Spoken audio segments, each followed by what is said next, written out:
আসসালামু আলাইকুম বন্ধুরা, শুভ বিকেল। কেমন আছেন? আমি ভালো আছি বন্ধুরা। আজকে আপনাদের সাথে শেয়ার করব ছোটো মাছ দিয়ে আমি কিভাবে কাবাব বানিয়েছি। দেখুন বন্ধুরা, ফ্রিজে অনেক মাছ জমেছিল যেগুলো খাওয়া হয় না। ভাবলাম যে বুয়াকে দিয়ে এগুলো ভালো করে ধুয়ে, আমি ধুয়ে দিয়েছিলাম, তারপরে বুয়া ধুয়েছে।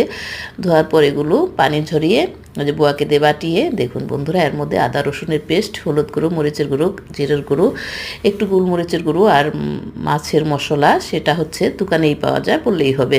সেই মশলা দিয়ে ভালো করে মাখিয়ে নিয়েছি। এর সাথে রসুন বাটা তো দিয়েছি, মধ্যে দিয়েছি পেঁয়াজ কুচি বেশি করে, কাঁচামরিচ কুচি আর পুদিনা পাতা। দেখুন বন্ধুরা, সাথে লবণ দিয়ে ভালো করে মাখিয়ে নিচ্ছি। দেখুন, এটা বেশ ভালো করে মাখাতে হবে বন্ধুরা। মাখিয়ে মাখিয়ে একদম পুরাটা একদম মিক্স করে ফেলতে হবে, কারণ ভালোভাবে না হলে এটা ভালো লাগবে না, মিক্সড ভালোভাবে না হলে। এই জন্য একটু মাখাতে হবে 2-3 মিনিট, একদম হাত দিয়ে ভালো করে ঘষে ঘষে মাখাতে হবে। দেখুন বন্ধুরা, মাখাচ্ছি। মাখানোর পর এটা একটু পর তেলে দিয়ে ভাজবো বন্ধুরা।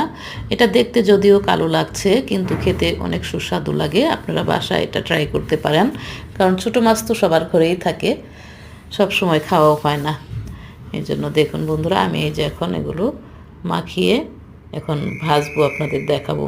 দেখুন, এটা বানিয়ে কিন্তু আপনারা কাবাবের মতো শেপ দিয়ে বানিয়ে সেটা ডিপ করে রেখে দিতে পারেন পছন্দ অনুযায়ী। যখন খেতে ইচ্ছা করবে তখন আপনারা 1-2 মাস পরেও এটা বের করে খেতে পারবেন। এই কাবাবের মতো শেপ দিয়ে বানিয়ে ডিপে রেখে দিয়ে আধা ঘন্টা পরে বক্সে ভরে রেখে দিবেন।